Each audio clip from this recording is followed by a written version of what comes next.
I got into a Genesis. This is luxury. Whether it's a sleek G70 or the GV80 with that third row, these are high-end vehicles with payments that actually make sense. Go see Michael. Tell him Sid sent you. Genesis of Brooklyn. Find him at genesisofbrooklyn.com. Happens to be, along with Rudy Giuliani, you can pick the order, King Giuliani, Giuliani King, one of the two best politicians in my 59 years. All those great years in Congress, Homeland Security, one of my dearest friends, the great Peter King. Pete, can you argue with anything I just said?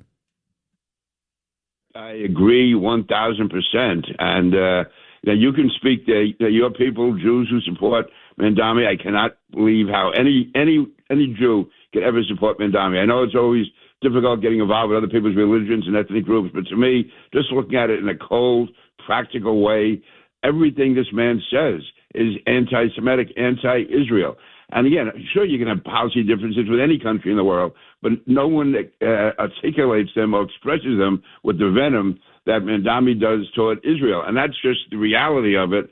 And I'm glad that Bruce called him out on it last night. In fact, I was with Bruce at a campaign event up in the North Shore of Long Island, and Bruce had to leave in the middle of it to do the interview with Brian Kilmeade in the truck they had outside. Then Bruce came in for the second half of the event. But, I mean, he is fired up over this. And as a New Yorker, as an American, and as a proud Jew, he sees what's happening here. And I think he's very frustrated that the media overlooks it. I mean, every time something may go wrong on an IDF attack in Lebanon, it's all over the media. Politicians are denouncing it. Meanwhile, there's human rights being violated everywhere. And Mandami is silent on that. It's only when it comes to whatever he thinks Israel is doing wrong. And most of the stuff he thinks they're doing wrong, I think they're doing right. And the fact is they are our closest ally. They're the only real democracy in the Middle East. That's the reality of it. And yet, to listen to him, the reality is he's enabling anti-Semitism. Those attacks in Brooklyn the other night, even then, I mean, they were covered by the media as if like it was a protest. There was competing sides. No, that was a anti-Semitic mob attacking Jews outside a temple.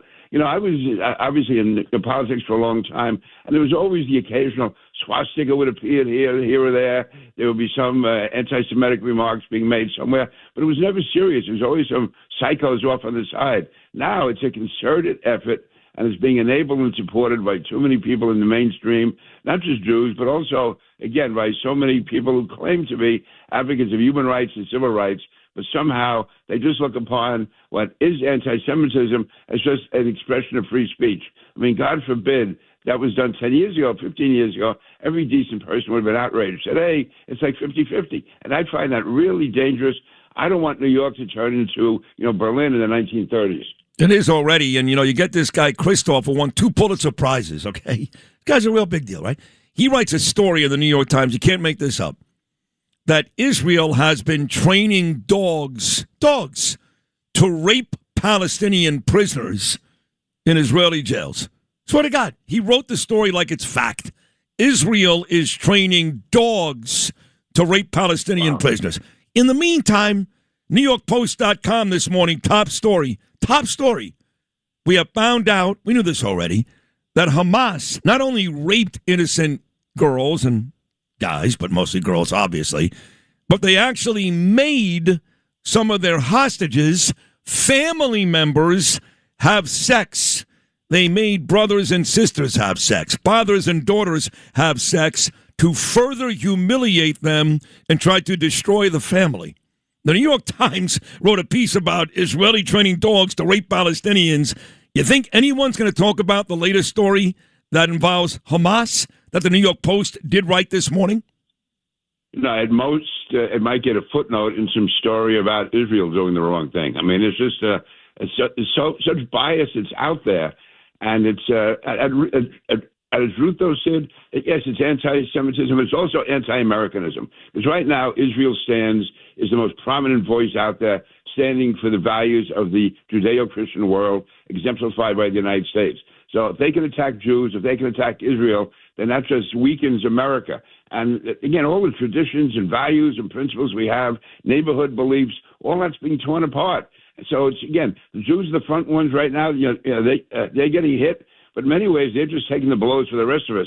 Yeah. So this is an assault on really Western values, Judeo-Christian values, which have sustained ups and downs. But for 2,000 years, we've had these values, and that's what really dominates in the democratic countries of the world. Yep. And that's what people like Mandami are against.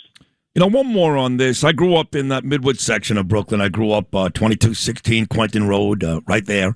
East 22nd and Quentin. My beautiful wife, Danielle, grew up on East 14th and N, also right there. We're both from that Midwood section. I know we went, to the shul there, the big shul in Midwood, at least once, And to see it happen, I know Ina Vernikorp is a great council member, and she fights her ass off every day on behalf of Americans and Jews. But there's only so much she can do. To see that happen in Brooklyn, and then when Michael Rappaport calls in earlier, the great actor and comedian, and he said, Sid, here's my problem. All these cowards that show up, some are paid, no doubt about it, but we tend to exaggerate how many are. There are plenty of people in this city, in this state, that are losers. They got nothing. They can't wait to throw on a keffiyeh and a mask and go out, and they stand for something. It could be something bad, but they stand for something. Why is it that in your county, between Mazi Pilip and Bruce Blakeman, you can't wear a mask? But all over Brooklyn, all over Queens, these people are still wearing masks. Why won't Kathy Hochul do something about that? A few things they said. First of all, let me just say that I think and I agree with you. We have to stop the talk about all these protesters being paid, elections are being stolen. Now, the fact is there is a significant number of people in this country who are anti-Semitic, are anti-American, and go against our values. They don't have to be paid off. They're going to be out there, and they have to face up to that. As far as Nassau County and Kathy Hochul, that's the difference between Bruce Blakeman and Kathy Hochul.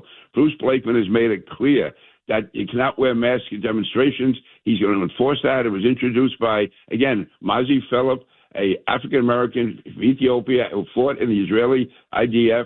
She's over here now as a county legislator, and she was the main sponsor of that bill. It was overwhelmingly supported by the Republican Party and by Bruce Blakeman, and yet Kathy Hochul up there finds a million reasons why it can't be done, because they don't want to offend the elite people, those who somehow look down on those as being like middle-class values, overreactions. No, they're not. And, again, Bruce is out there day in and day out. Pat Ryder is out there day in and day out. I attend various meetings that the police department has. If there's even anywhere, in any school or any area, even an indication of anti-Semitism, the police are there. Bruce is there. Pat Ryder, it's his marching orders that were given to him and the orders that he gives to the police out there. Anti-Semitism will not be tolerated anyway, and if they have to take tough measures, they will. That's just the reality. Also, to divert a bit, there was a major arrest the other night of someone who was actually involved in trying to blow up cars. It was really a crazy thing, 10 of them over the last several months. He was finally arrested, but he was ordered released because he was an illegal immigrant, and this did not meet the bail standards. And in any other part of, certainly in New York City, he would have walked free. It was arranged that within minutes, or within hours, whatever the time limit was, the Nassau police notified ICE. ICE grabbed the guy, and he's going to be deported. So, I mean, that's just an example of tough, strict, effective, but rational law enforcement. We shouldn't even be talking about this. I mean, you really let a guy who is an illegal immigrant who's attempting to blow up vehicles, let him walk free and not allow the federal government to get involved? That's crazy. I know. And you guys did a great job, and I saw the story, and they gave the guy you just mentioned, who I love, Pat Ryder, one of the great police commissioners in this country, gave him a lot of credit. He deserves it. And look, talking about illegals, I had this conversation, part of the long conversation with Trump yesterday.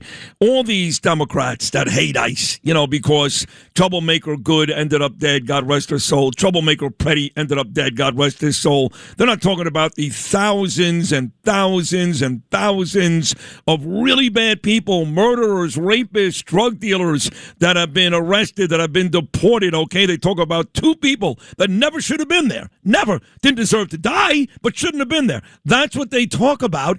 In your county, you know it full well. Only a couple of weeks removed, if I'm wrong, correct me, from some crazy illegal going to not one, but 2 different locations and stabbing 2 innocent women to death, slitting their throats. And Bruce pointed out last night there have been more than 2,000 violent criminals taken out of Nassau County by ICE. These are illegal immigrants. They were violent. We're not talking about innocent people hanging out. These were people guilty of criminal charges, and they were captured by now. As Bruce said, where in Nassau County do we want to put those 2,000 people? If ICE wasn't there and they couldn't be arrested, you put them in Garden City, you put them in Seaford, you put them in Wandsworth. Where are you going to allow these illegal criminals to stay? Fact is, they're out of here, and they should be out of here, and we got to keep doing it, and that should be done in New York City. Unfortunately, we have a mayor who doesn't want that done. We have a governor who somehow claims we're a sanctuary state or whatever she calls us. None of that is legal. And so any differences anybody has with President Trump, as Bruce Blakeman and Pat Ryder said, that 287 law is going to exist in Nassau County. It's going to exist statewide. If Bruce is there, we have to cooperate with the federal government, with federal law enforcement, to get the illegal criminals out of the country. It's as simple as that. And again, we should not even be talking about this. That's what gets me. I know. We shouldn't be talking about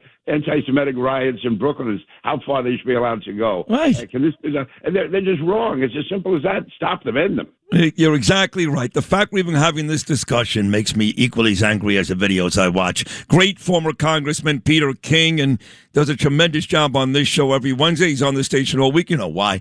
Hey, Pete, let me get to your diplomacy. You're great with that, too. China. There's two different ways to look at this trip. I've talked about it all morning long with Rich Lowry, with John Solomon. Two things at play here. Trump's going to go there. He's going to grab Xi by the ear, I promise you, drag him into a different room and say, if you don't stop giving weapons to Iran, I'm really going to kick your ass. Okay? And then he's going to say, and by the way, look who I brought with me. There's Tim Cook. He's from Apple. There's Elon Musk. There's my guy from Boeing. I mean, he's got 17 of the most successful and influential CEOs in our country. So Trump is looking at this as a huge, as he should, business opportunity for trade and money for China. So two things at play here, right? You've got the war in Iran, but maybe even bigger for Trump is the ability to bring back money for the United States. Your thoughts on this trip? Yeah, he has to try to do it all. In fact, it is important. I know he says President Xi is his friend, but the fact is Xi is, by all valid reports, supplying weapons and supplies to Iran, which is killing Americans. He's also threatening Taiwan, which we have to defend. And also, it's important that we realize that, again, they need us more than we need them for the economy. No one wants to get involved in a trade war with China, but if it comes down to it, we would win and they would lose. So I think the president has to make that clear.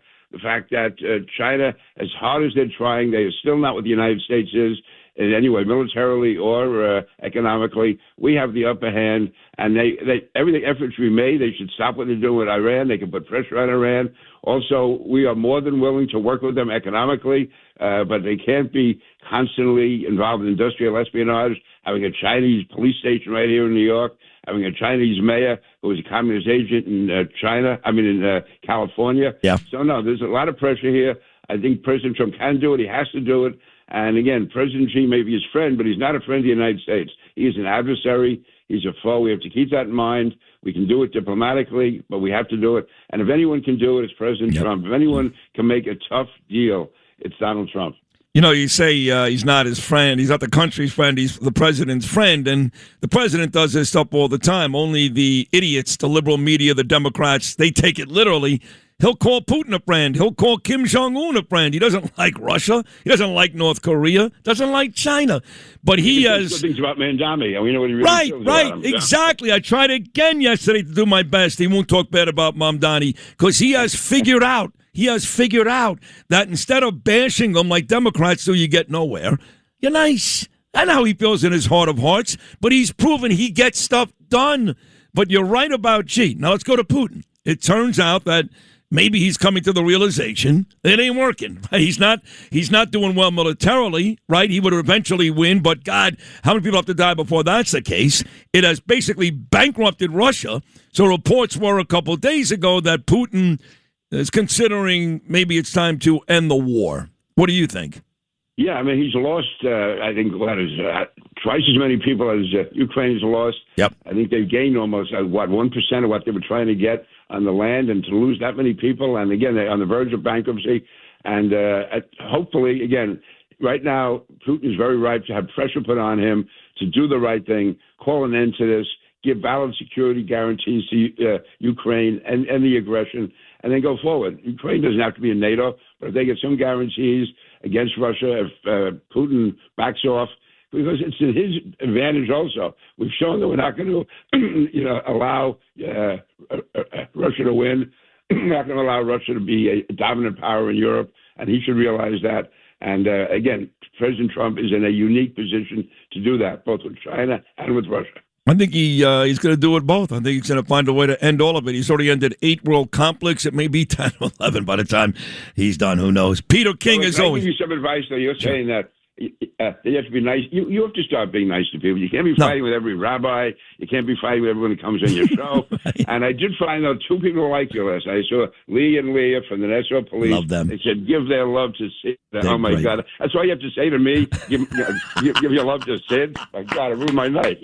But that happens to you. How great it was to see me, But that happens to you every day. I mean, basically every day. Let's be honest, Pete, right? Every day somebody says, you spoke to Sid today. How cool is that, right?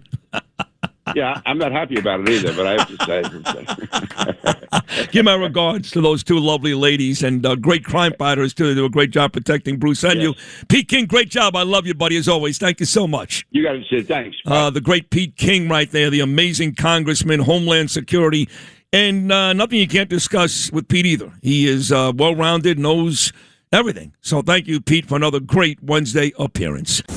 Thanks for listening to Sid and Friends in the Morning. You can hear Sid and Friends in the Morning weekday mornings at 6. If you like the podcast, share it with your friends and listen anytime at WABCRadio.com and download the WABC Radio app. Hit that subscribe button on all major podcast platforms. Plus, follow WABC on social on Instagram, TikTok, Facebook, and X. See you next time for a new episode so you never have to wonder. What the heck is going on here? 77 WABC and Bergen Newbridge Medical Center honor the life of legendary broadcaster and our friend, Ernie Anastas. Hi, it's Ernie Anastas. You know, your thoughts can affect how you feel. Bergen Newbridge Medical Center is the largest hospital in New Jersey, providing comprehensive, equitable, compassionate, and high-quality emergency inpatient and outpatient medical care, plus mental health services and substance use disorder treatment. The Bergen Newbridge team can address your total health needs in one convenient location. Call 201-225-7130 for an appointment or newbridgehealth.org.